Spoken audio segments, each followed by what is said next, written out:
There we go. Yes, I've hit all the buttons. Oh, hello. Hello, everybody, and welcome. Nerdy, thank you very much for turning up tonight. I really appreciate it. Yeah, Yeah, thank you for having me. I know you too well to even bother with a formal introduction. Nerdy, just tell everyone who you are. I'm a pickle. Yeah, and I do stuff on YouTube. Well, you're doing plenty of stuff on YouTube. You're well over 400 subs, and you regularly do, you know, you post proper content on a regular basis, is what I mean. Things with technology that people probably shouldn't do with technology. But yeah, that's what I like doing. Interesting things with technology. You traveled the world in VR. I do. Yeah. Anything in VR is good. That's it's sort of 3D modeling in VR is definitely where it's at. Is VR now at the minute what it was when we all watched Lawnmower Man? Pretty much. Yeah. The headsets have got smaller, and they've got slightly better quality, but yeah, it's still much the same technology, but better. Yeah, so it just looks, because I pictured in my head, and I've seen a few different ones with the sticky hands and everything's a polygon, if you know what I mean. And it just reminds me an awful lot of Lawnmower Man 1 and Lawnmower Man 2. I absolutely love them movies.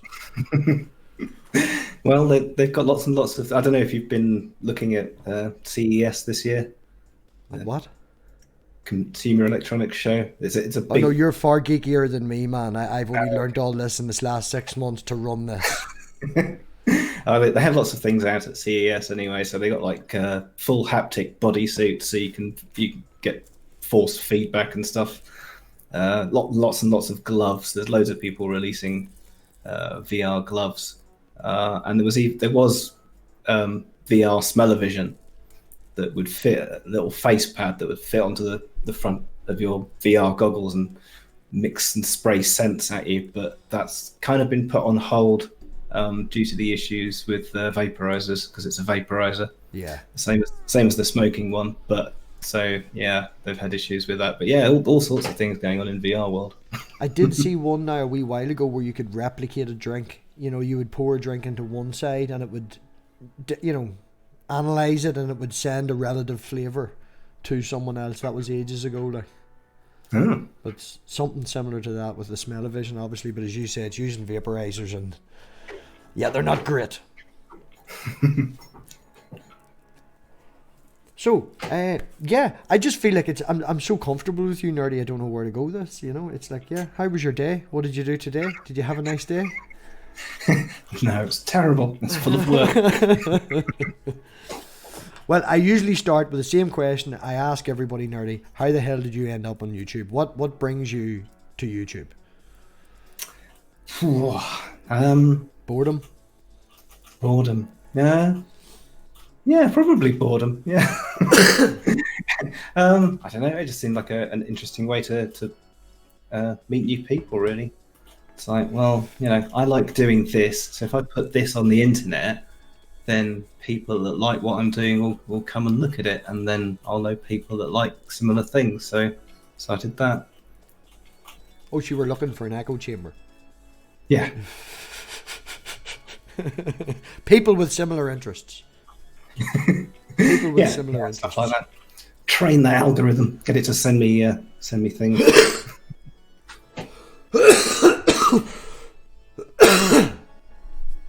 Yeah, you have to work that algorithm. The algorithm is people can still do what they want to do, but if you work the algorithm, it will help you.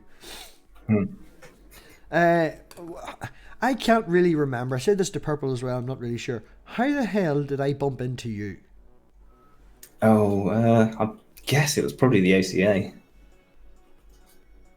I wouldn't have been active in the ACA live chat though. If it wasn't there, then non sequitur. Possibly non sequitur, because I was very active there in the chat. I'm not sure. And then whenever I seen you in God's stream, obviously, in Lucy's streams, and once you realise that you're in there, you can relax and stuff. But we obviously became a wee bit friendlier then. But I can't remember. Like, I've met and made so many friends this last year that it's very, very difficult to say I met you in that stream, or I seen you there, or you know what I mean? Yeah, it's whatever I was watching about a year and a half ago. Just yeah. Like time, I don't know where it's all gone. Or is it? No, it might even be longer than that because I've been doing YouTube for a year now. So maybe it was. I don't know. Yeah, time. I lose track of time as well. See, that was the other question I was going to ask you. How long are you on? Is it only a year you're on? It's a year now. Yeah, I started. Yeah, it was December. Was it a year and 1 month ish? Yeah. Huh. I would have assumed that you were doing that longer. But that's your wonderful high production, you see. Yeah. Speaking of which, right? I enjoy the fractals. I very much do enjoy the fractals. You obviously don't sing in the bath. You put a bath echo thing on, don't you? You don't. What? No, that's actually the bath. No, you're not. Yeah, no, you're not lumping your computer into the bathroom and like. No, you're not. No, I moved the bath in here. Yeah, no, it's reverb. I had reverb. Yeah. Right. Singing in a bath with reverb while fractals. Now, I know you're out there to make friends with people that are similar to you, but it's pretty niche. You know, 3D fractals and bath singing. Yeah, that's fine. Lots of people like fractals, though. Oh yes, I have the Mandelbrot app on my phone just to show people how cool fractals are when they don't know what a fractal is. That would definitely be my most favoritist fractal if you could have a fractal. That was your favorite. Well, it's a sort of long running thing with computer people. Like, you know, I had people coming in going, "Oh yeah, I used to play with Fractant back in the day."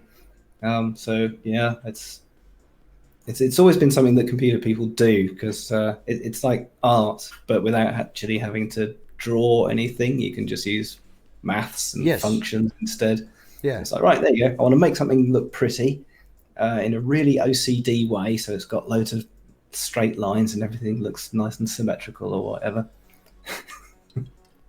And yeah, now we've got the computers to do things. It's like, okay, you know, before I used to have to put one keyframe and then, you know, on an old 486, you'd be waiting half an hour for it to render the next one. Whereas nowadays you can sort of press next and your next frame will get rendered so quickly. You can go, oh, all right, now I can do a full animation that would have taken a week and now I can do it in a couple of hours. Yeah, like how long do you have to, like you said, some of yours takes 4 and 5 days to render? Yeah, it depends on the resolution mostly. So the like the 360 degree one, which is it's basically rendering spherical video, but to do that you have to double the resolution and then fold it round a sphere.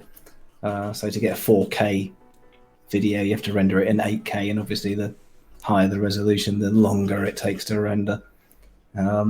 It's usually sort of, you know, 3 or 4 minute videos. You're probably looking at 4,000 to 5,000 frames, and if you get a frame rendering every 6 seconds, then you can sort of do it overnight. But if it renders any longer than that, then you know you're looking at massive time scale. So even if just one of your frames takes 20 seconds to render, then you know times that by 5,000, and you're looking at days to. So can you pause it in the middle of that? You have to just let it run. Yeah, you can pause it whenever. Yeah, because it just renders one picture at a time, saves it in a folder in a sequence. So then you just put them all together afterwards. So it's an animation. So yeah, you can stop and start it. Yeah, I would be very interested to do that because I'd like something. I'd like a pink, you know, sort of. I don't know, like a floaty head, like the MathPig sort of freaking in and out for the last 5-10 seconds, you know, like an outro or something. And it's definitely something I'd like to play with and, you know, mess about. Like this that I'm using now at the minute, I would love if this was pink. You know, like if I had this like a piggy pink. And, oh, well, that's really easy to do. I mean, like in my recent one, I put out the EB synth that uses style transfer. you can do it like that. So all that is you take one picture, and then you say, okay, I want to make these changes to that picture. So you could take a picture of a famous actor, for example, in your favorite scene, draw a moustache on him on one of the frames, save that, and then EBSynth will extrapolate the extra information you've put on and put a moustache into all the other extra scenes. So, So you can take that thing that you've got there, color it in pink, run it through EBSynth, and it would change pink would probably get really annoying on the eyes. I'm just thinking that, and the blue looks really well. But could you scrap the hat and stick a set of pig ears on it? Would that well, yeah. I mean, you could take a picture of yourself. So you do a video of yourself, and then you could draw little pig ears on it, or take a. So if I snapshotted this as it stands now, it's quite low quality, but yeah. well, I can't. Well, my head in real life doesn't actually glow blue and float. I think this is definitely my favoritist one out of the Snapchat filters. The potato is fun. Potato. There's potato. Yeah. But if I could get a set of pig ears in this, I'd be landed. Yeah, you could draw pig ears on it.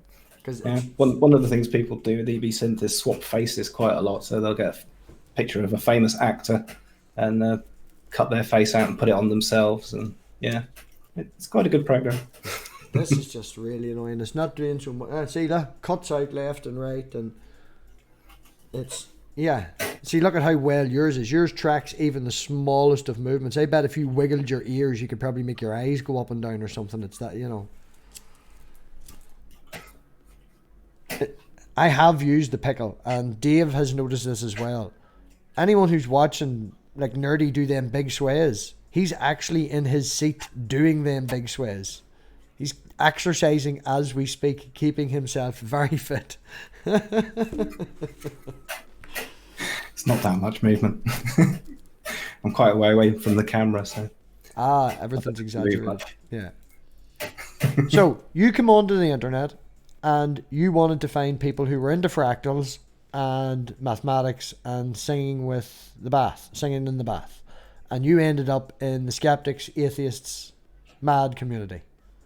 Yeah, that seemed about right. Yeah, there's lots of. I mean, computing's all about logic and gates and OR gates and all that sort of stuff. So yeah, people like talking about logic, and that's kind of what computers run on.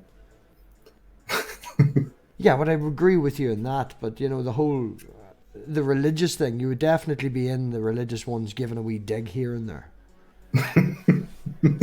Well. There's definitely absolutely no religion whatsoever in computing. You don't need any gods to make computer programs work. They're just not in there.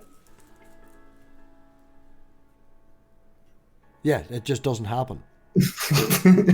You are God. Yeah, well, sort of in a way. Yeah, a little bit like that. I mean, I certainly grew up on games where you played God a lot, like Populous, if you ever played that one. No, I'm not a massive gamer, man. I'm really not a massive gamer. That was pretty good. That was, I don't know. I started computing in the 80s, so I think Populous I first played probably on the Amiga, and basically you get to play God, and you've got lots of little people, and you can be mean to them. Or you can be nice to them. You had a little lightning finger. You could zap them with electricity and stuff. There is a game like that I did play. Oh, I can't remember. I think it was a mobile phone game actually. Godless or God something. It was, and you cleared area and you had to build wee buildings and I can't remember what it's called. But that's the same sort of thing. You made them worship you, and if they didn't do things right, you could zap them with electric or lightning and. Yeah, I did start on a Commodore Amiga. I was the same. Paperboy and Road Rash and. Oh yeah. Yeah.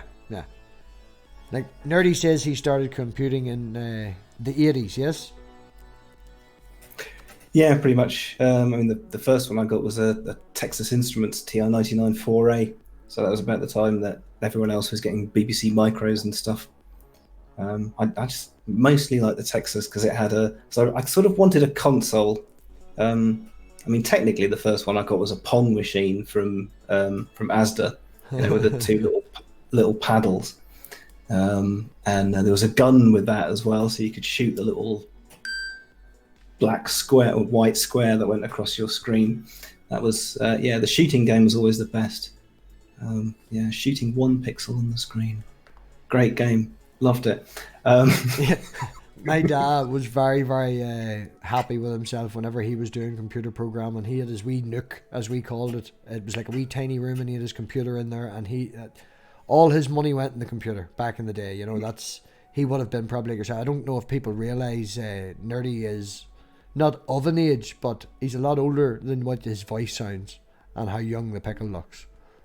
It's a very young pickle. It's a very young looking pickle. I mean, I learned programming really through spending my pocket money on the computer magazines and getting the magazines, taking it home, and then typing the thing in to make it work. As I say, my dad is wee nook, and I remember him coming out one time, and he was on, "I'm finished. It works." And we went up, and do you know the like light bikes from Tron? Oh yeah. It was literally just a wee diamond that moved about. And he had programmed this little diamond that moved about, and it was, the W, S, A, and D, and the up, down, left, and right, and it was basically light bikes, but he had programmed it, and it was just a wee diamond. He was so chuffed with himself. And then the lightning came, and no surge protection plugs in them days, and blew the computer up. Oops. Well. Any computers up yet? No, I haven't done that. We were very prone to electric cutouts during the winter. It was upwards of you could at least get 2 or 3 a month during the winter back in the day. All was fucking blowing shit up, and it was bad. That's the countryside for you. I think Doorknobhead's got a question for me as well. Are programming fractals adjusting tensor calculus array parameters on base functions? No, it's just a bunch of sliders and stuff, and you click on stuff and change the numbers, and you look at it, and if it looks pretty, you go, "Ooh, that looks pretty," and then press save frame, and then just keep doing it. Just keep twiddling with things until it looks pretty. What is it that you do during the day, if you don't mind me asking, Nerdy? Do you mind if you say or don't say? You said earlier it was to do with computers, but I assume that, seeing as you're so much into it. Basically sysadmin, so there's like 300 or 400 computers I look after out in other data centers in the cloud, so I just make sure they work properly. Wow, you're so exciting. I know, exactly. Your girlfriend's it's like brother, accountancy but for computers. Yeah, he does something similar for one of the hospitals. He manages all the servers in the hospital, make sure all the computers and stuff's working right. And he put up, I think it was on Facebook a couple of years ago, anybody needs some home help with computing or anything like that, give me a wee shout. Make a wee bit extra money on the side. And do you know the way there's now computer terminals, so to speak, in pay to park and pay to play, in the parking centres? And there's one less than a half a mile from him, and the company that runs it looked for computer people to fix it within a certain radius, and he came up within a half mile of it, and he was like, I'll go out and fix it. And literally all they needed him to do was turn up, they would give him a code, he would open the code, and he had to literally switch it off and switch it back on again, and he got 50 quid for doing it, right? That sounds all right. Yeah, for driving a half mile and flicking a switch on and off. And now he's been with them for a couple of years. They get him to do loads of stuff, and he's, for one wee job, he'll get maybe 150, 200 pounds. Sometimes he does have to drive. He lives up in County Londonderry, so he has to drive maybe sometimes to Belfast or Craigavon, which is, far enough out distance. But 200 quid for driving a wee couple of hours, pure chance. Look at you, computer boys. The brother's big into computers now. Yeah, computing is the new plumbing. I don't know. There's a lot of shit goes into the toilet. There's a lot of shit comes from the internet. So it's all pipes and shit. Yeah, it's fine. Yeah, lots of people looking at things and things they shouldn't and don't want to look at or don't want anyone else to see. Causing drama. Speaking of which, I think there's a god raid. Yes, we're having a god raid. God raid? Yes. Who's God? I don't think I've ever been god No. raided before. I think I've been We've Lucy things raided before, far but too much. They don't exist. Hello, Hi, all God. the Hi, god Tams. raiders. Hello, Gibbler. Gibbler's Hey, Johnny in there, Five. and Sim Squad, and we've got Tams. Who else we got? We've got Johnny Five. And we've got Spartan as well. Hello, Spartan. Yeah, hello, God Raiders. Thanks all for coming. It's really boring. It's very boring. Although tonight we've got Nerdy, so it's a little bit more exciting. But generally it's very boring here. 50-50 as to the excitement level. We're doing okay. We're doing okay. You're a vegetarian, Nerdy. You said that earlier. I am, yes. You have mentioned that before. Is that because you're up your own ass, or is that for medical reasons? It's mostly because I'm up my own ass, yeah. Really? Don't get me wrong, man. I can understand ethically and morally and even financially, you know, beef is very inefficient. Yeah, I mean, it sort of started, well, it's, probably when I was about 9 or 10. That's when I started becoming veggie. I mean, my dad was veggie at the time, but I was a complete carnivore. I would not touch a vegetable with a barge pole. You know, you could give me a Sunday lunch and I would eat the meat, and you could just take everything else away from me because I don't want it. Thank you very much. But slowly but surely, I think as I realised sort of what the things were that I was eating, you know, the parents would take me out and I'd look at the little fluffy lambs in the field and I'd be like, oh, little fluffy lamb. And yeah, so by the time I got to uni, I'd be like, okay, A, that's a little fluffy lamb, I don't want to eat it, and B, wow, that's really expensive, the only thing I can afford is noodles. Yeah, university will do that. So yeah, I think the monetary thing was the real cliche. It's like, no, I can't afford any meat. I'm just, look, I've got £5 to last me the week. I know a lot of English people like lamb. I'm not a big lover of lamb, and lamb in particular, considering now I'm going to pull numbers out of my ass, but they're relative. But considering how much land that it takes, you know, it's something like 25% of the land that they have is dedicated purely to lamb, and then the actual consumption of the country is only something like 6%. It's insane, you know, for the amount of. It just makes no sense. And if you could get rid of that, you would feed half the people in the country on vegetables. If you just get rid of lamb. Well, you have to grow the mint as well to go with the lamb, because I couldn't have it without mint sauce. That was as close as I would get to a vegetable. I hate mint sauce. Don't like mint sauce. I used to be a big beef eater. Now I've cut down on beef, and I would have it if we went out somewhere special for a restaurant or something like that, and there was a nice ribeye and some nice French fried onions, and I'm getting hungry now. But generally at home, I would eat an awful lot of chicken and bacon. That would probably be my two meats, which would be lean enough. Oh, and of course, being an old geezer as well, there was the whole bovine spongiform encephalopathy thing as well. In the 90s, was that? I remember over here we had foot and mouth. Yeah, BSE. Mad cow disease. Oh yes, mad cow disease. I remember mad cow disease. Yeah. It's like, no, everybody stop eating entrails. You're going insane. I seen a meme the other day, because there's a new thing that comes out every year that's going to kill us. You know, this year we've got the coronavirus. A couple of years ago we had flu virus, and then we had SARS, and every couple of years there's one that comes out. It's what's designed to get us. Have you seen the latest coronavirus conspiracies? No. Enlighten me, Nerdy. Enlighten me. You're a minor gamer, aren't you? You've heard of the series Resident Evil? I'm actually playing The Evil Within. Okay, but not Resident Evil. Well, Resident Evil 5 is my favourite game of all time, after Tackle. So you know Umbrella Corporation? Yes. And you know their logo? Yes. Same logo for the Wuhan Center for Disease, only a different colour. I'm hiding. It's the same logo. Check it out. No. Yes. It's No. the Umbrella Corporation logo.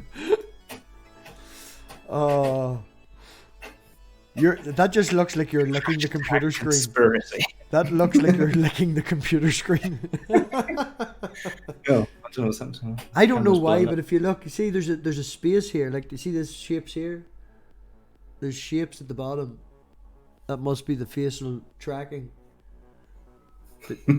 But yeah, it gives me the ability to hide. I'm hiding. You can't see me. Hello, Matt Bond, and everyone else, Yandiri, Johnny Five, and all the rest of you who have decided to stay, or else God has ended and you have nothing better to do. I'll switch to a logo as my camera seems to have blown up. It's because you were licking it 2 minutes ago. I think so, yes. It looked like you were licking it. I don't know why it's exploded. Oh, look at that. You're on camera that much, you don't even have a logo. Yeah, no. Well, you can jump out and jump back if you want. It'll only take 2 seconds.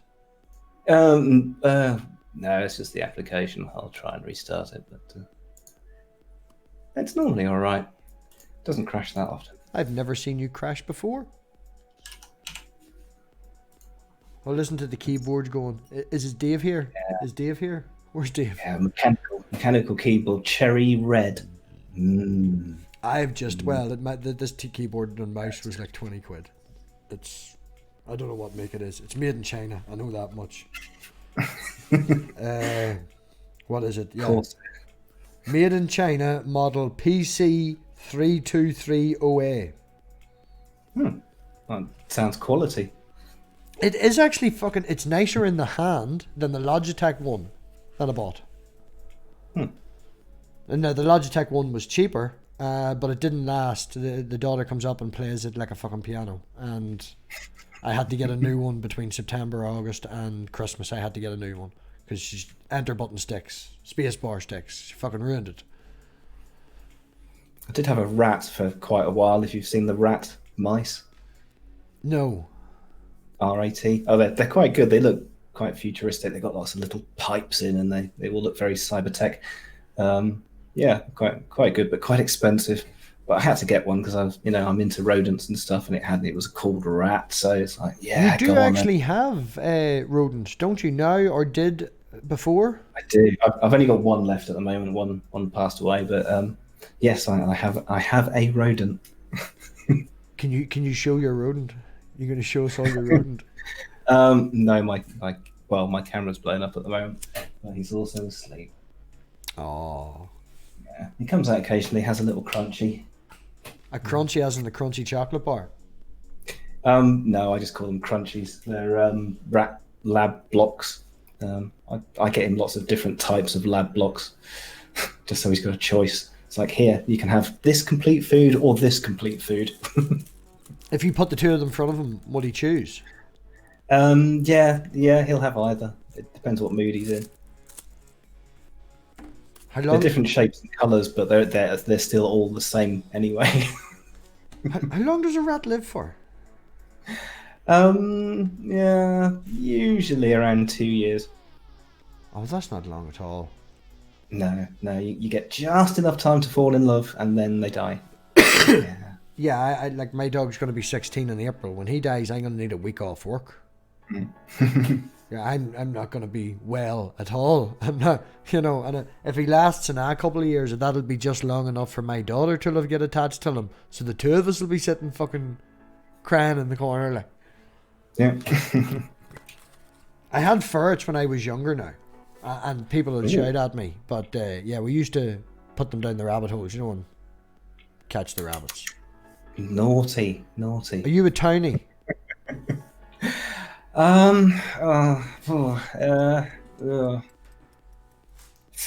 Not really. I mean, is there a field within 3 miles of where you grew up? Where I grew up? Well, I mean, I'm in the middle of fields now, but Oh no! Oh well, that's good. Yeah. There's nought but fields here. I like the way you said that. This is insane. That's all right. I was born up north, so I can take the piss out of Yorkshire people.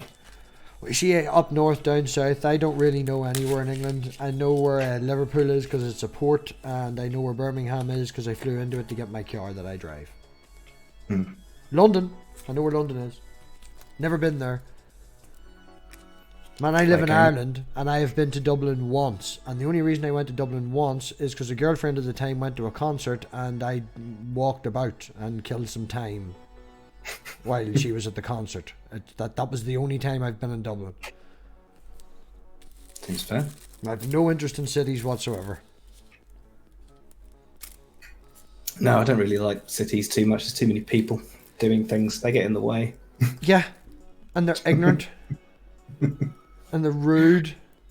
And they don't care. Yeah, Dave's asking, are we going in April? I think the answer is probably yes. Yeah, the answer is yes, man. We're going to find out on Saturday. And I'll be buying my ticket. Definitely. Straight away on Saturday. If anybody doesn't know David Worley, he is actually now live. That's why Dave's probably mentioning it. He's watching that and has me on mute. But David Worley will be supposedly mentioning on Saturday.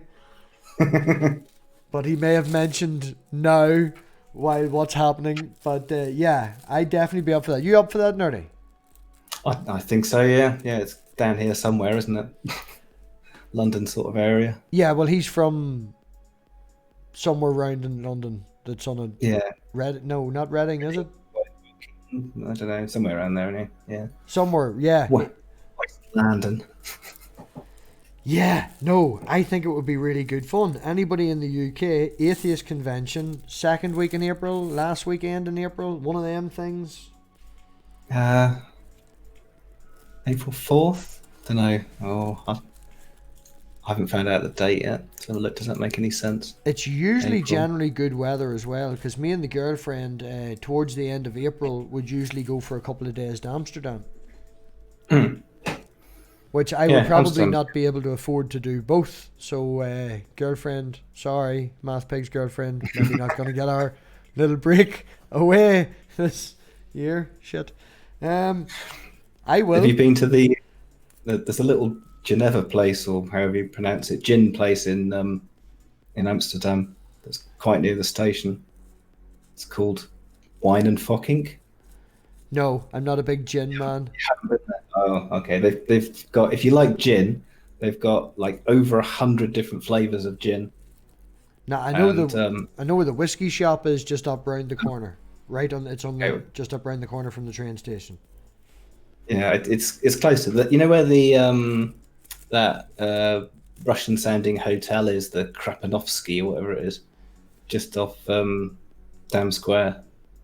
There's Dam Square, yes, and then if you were standing in the middle of Dam Square looking south, to your right would be the shopping area, to the left would be the red light, and behind you would be the train station. Yeah, so down to the left, down the side, that's where it is, down the side of that hotel. So it's like 2 minutes walk from Dam Square. So yeah, 100 different sorts of gin, and they teach you how to. Yeah, everyone has to drink it in the same way as well, because they fill your glass so full that you can't move it. So you have to bow down and take a little sip before you can leave. And they've got pictures going back like lots and lots of years of people drinking gin, bowing down to the to the altar of gin. If I'm getting my directions right, I think there's a wee fantasy shop down there with all the fairies and all that sort of stuff just on up the street a wee bit. Possibly, yeah, possibly. I do go most years, man. We try to go twice a year to Amsterdam. We absolutely love it. It is one of the only cities that I will put up with because the people are genuinely nice in it. We went one year, ended up on I like dives, you know. Do you know what I mean by a dive? Yeah, any hotel room that doesn't cost more than 200 quid for the week, and you have to walk up at least 12 flights of near vertical stairs. No. Don't get me wrong, man. When it comes to the hotel, I not that we splash out in the hotel, but there's one called the West Court Fashion Hotel. It's outside Amsterdam, but it's right beside a tram station, tram stop. Oh, okay. So you can get straight in for nothing. 3 stars, man. We went last time for 4 days. It's got a swimming pool, sauna, everything's glass. Oh, proper to keep my What? woman happy. £400 including the flights for 2 people and 4 nights. Oh, I really enjoy getting back at 3 o'clock in the morning and trying to climb the stairs, though. Well, you can climb the stairs to the first floor if you want. Oh, it's a real nice hotel. You have to when you have a woman. She will not stay in a hotel. I mean by a dive, as in... I guess if there's someone else there with you, yeah. Yeah.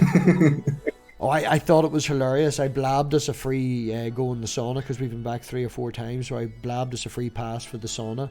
And my woman to come down and all. And when they handed her a towel, it was like a hand towel.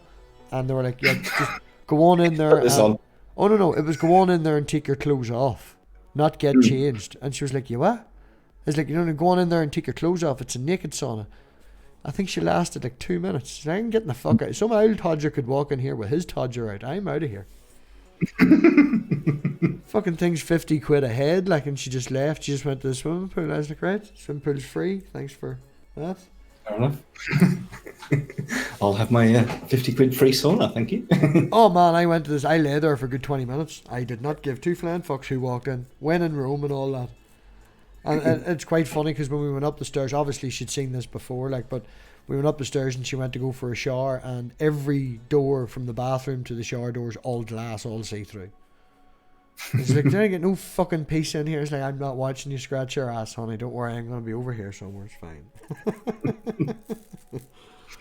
But no, Westcourt Fashion Hotel. There is 2. Do not take the one in the middle of Amsterdam. It's slightly cheaper, but it's a dive of a hotel. What I mean by a dive, when I say, is somewhere to go and hang out. Like, I would prefer to find somewhere that the locals would go to. Somewhere where you'd meet people and they're more comfortable, rather than, like, obviously if you go to Amsterdam, I'm sure you've heard of the Bulldog. Yeah, there's bulldogs, yeah. Yeah. Like, everybody in England's like, oh, go to the Bulldog, and all this. Yeah, the Bulldog's fucking shite. It's overpriced. It's not worth anything. They're weed useless. Paradox is quite good if you've been there. The grey area is the only place that I can actually buy weed from that actually works on me, man. That's the truth. Oh, I've never been able to, because that's so small. The grey area.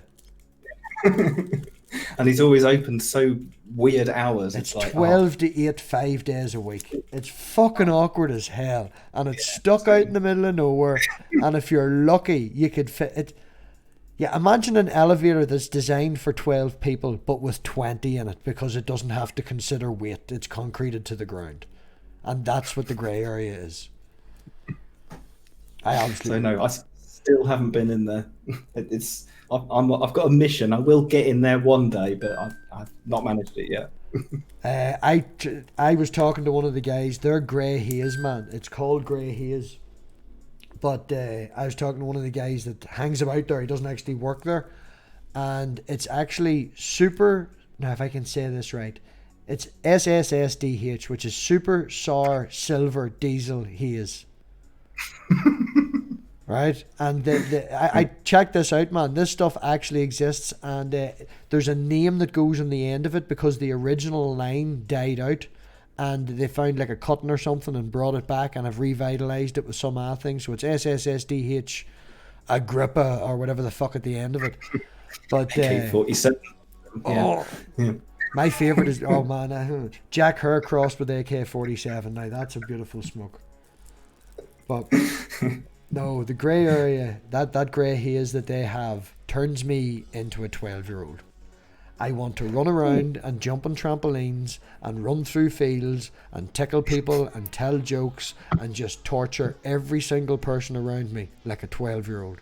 It is fucking brilliant. Yeah. It's like time travel weed, man. It just turns you, imagine being home alone. Imagine being in Home Alone. That's... I don't know. This is supposed to be about you. Hello, old man Dan and Steve. Thanks for turning up. You haven't missed much. We're just rambling. What? We've gone off on a tangent already? When did that happen? Because I be talking. You should know by now that even the guests have to moderate me on my own channel.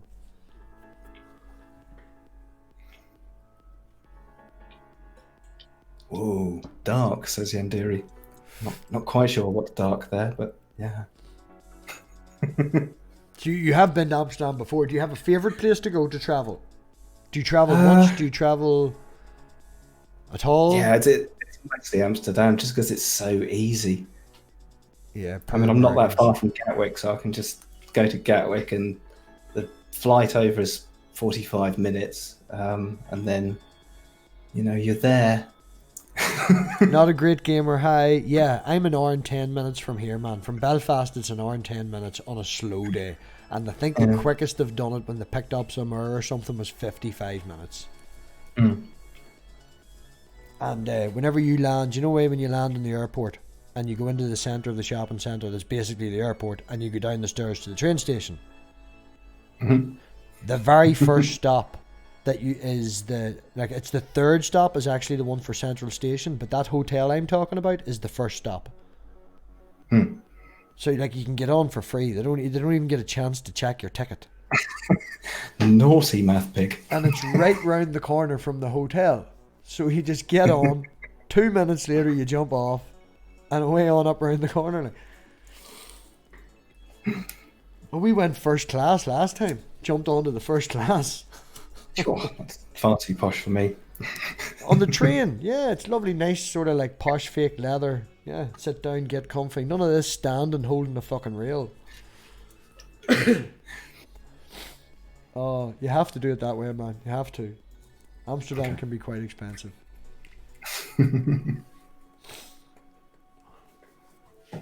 So tell me more about yourself, Nerdy. You're awful quiet tonight. I am. Yes, me. I don't know. There's not a lot to tell, really. I have to be probed deeply in order to have any information extracted. Yeah.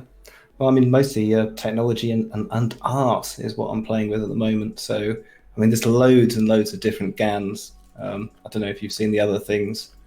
GANs? Like GANs, yeah. Generative Adversarial Networks. Yeah. And, no idea what you they can, yeah. Oh, they're things. They're things.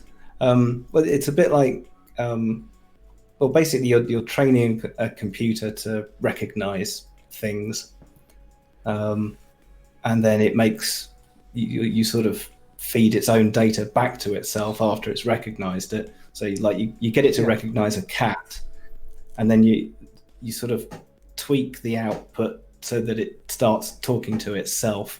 And it starts generating its own cats and going, is this a cat? And it, you've got a discriminator and things, and basically you can teach it what a cat is, so to speak, and it will make its own cats.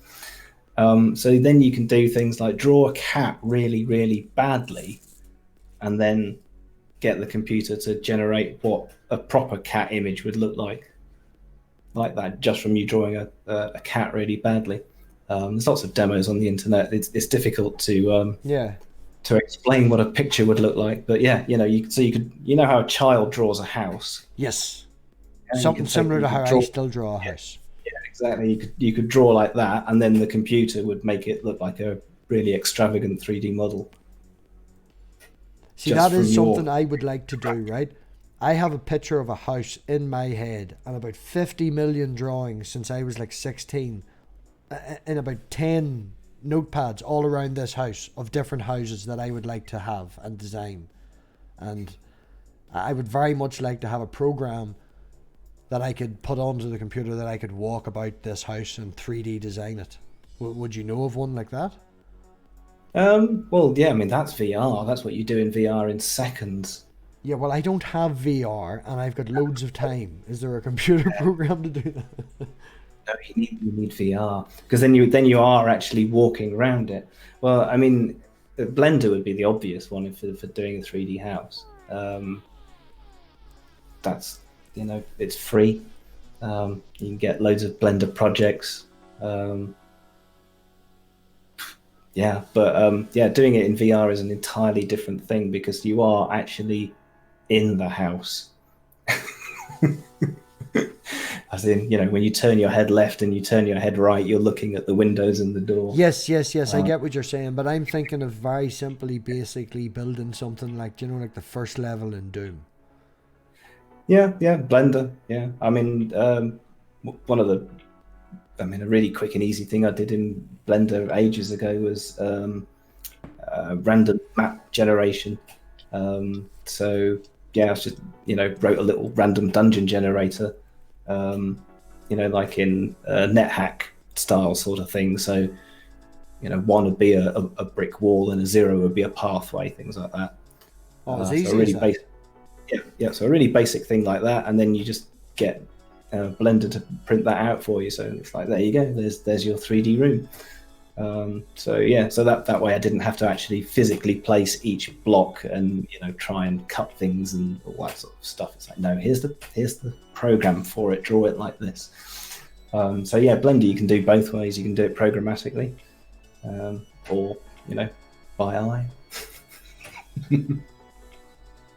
There's lots of game engines as well. Unreal Engine, things like that you can try. Yeah, well, I've seen a wee game that somebody took, and it's quite funny. They built a game about a guy who is thinking of committing suicide, and you go inside his brain, and he has a whole existential crisis inside his head. On the Unreal, you run around shooting things. Oh, can I remember the name of it? It looks quite fun.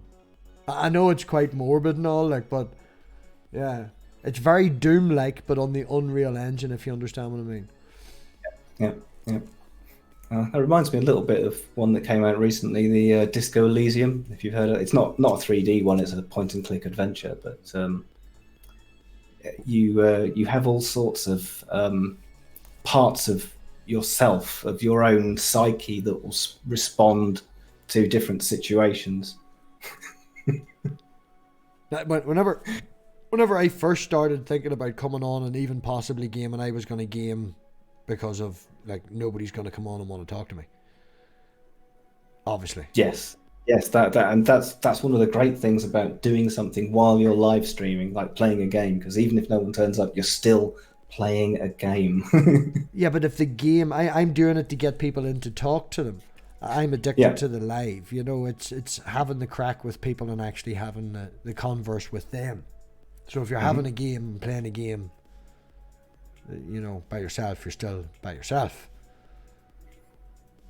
Yeah, so the streaming was, with the gaming, was an idea to fill up space if nobody wanted to come on and talk to me like yourself.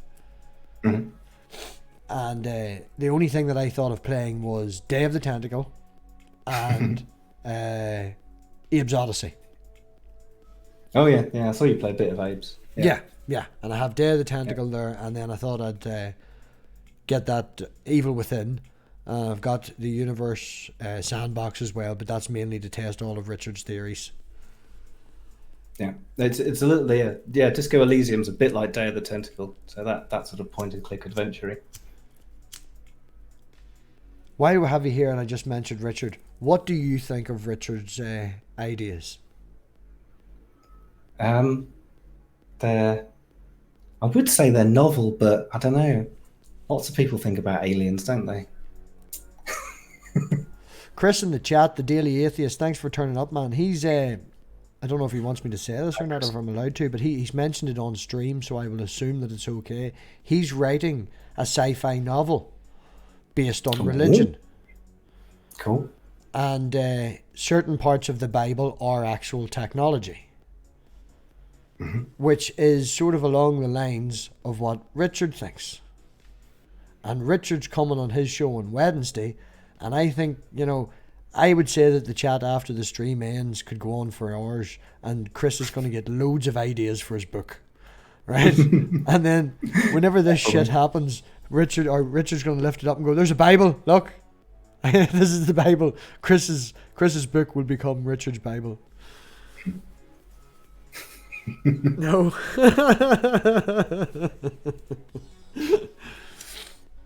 I think it would be funny. If Chris took some of ideas that Richard had and actually implemented into the book that was under fiction, and then when it happened, Richard could be like, "Look, told you." Yeah, it's okay, but I don't know. I mean, I'm really sorry, Richard, but judging by the other sci-fi stories, I still prefer things like William Gibson and Ian Banks. have you read? I can't remember the name of the author, and I think I'm remembering the second book, so that'll not help. It's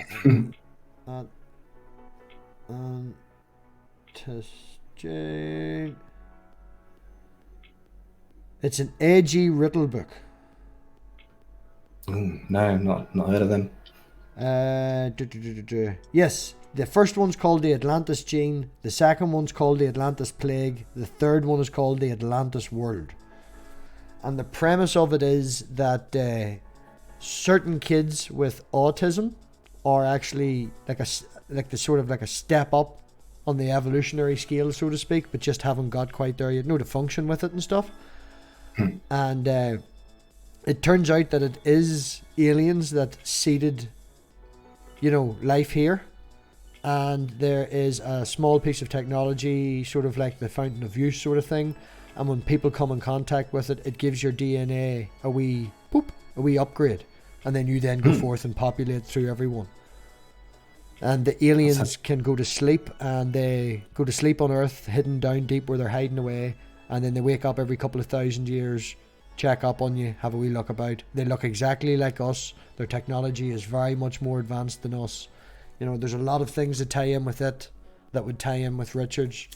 They have portals that can, like stargates, that when you walk into one on one planet, you come out the other end. For you, it's instantaneous, but they do take into account light speed. And between the two planets that they've found, you walk into one and walk out the other, and 5 years have passed. That could get really annoying if you're just going for a pint of milk. It would, yes, it would. But yeah, you get what I mean. It's a good story, man. It is genuinely a good story, and it twists at the end. There is a battle between good and evil, and there's a reason behind it as well. And no, very, very good. Anyone hasn't read it, go and read it, yeah. So I'm going to open it up now to questions for Nerdy. Okay? I haven't thought of that many more questions tonight because the man's a very good friend of mine, and it just, well, I consider him a friend of mine. I don't know what his view is on me. I don't know. But he's not a bad lad, and yeah, I didn't make out a formal list of questions. It doesn't matter a lot of stuff at the end of the day. Nerdy's not a bad lad, and I was going to say we put up with you, but we hang about. Yeah. So if there's any questions that anybody wants and never has asked for anybody from, if there's any questions from the chat that anyone ever wants to ask Nerdy but never has, ask him now. Or forever hold your pieces. And while they're thinking, Steve's just saying. And MathPig for sci-fi, I recommend Ian M. Banks try his first sci-fi book, Consider Phlebas, which is awesome. I did try his sci-fi. I wasn't too fussed on his sci-fi, considering that the very first Ian M. Banks book I read was The Wasp Factory. Well, that's Ian Banks. That's without the M in. But it's the same guy. Same guy, yeah, but he put the M in it when it's sci-fi. Yes, no, but I read The Wasp Factory. I actually read The Wasp Factory between waiting to board the airplane and leaving the airplane on the flight to Amsterdam. It's only something like 300 or 400 pages. It's very, very short. That's a great book, yeah. Yeah, it's a twisted, fucked up, messed up book. Alright? I really like that one. I fucking loved that book, man. I love that book. I have it up the stairs. It's fantastic. There's very few books I have actual books of, but that is one of them. Prey is also another, but I've got one question in the side chat there from God equals the square root of -1. What is the meaning of life?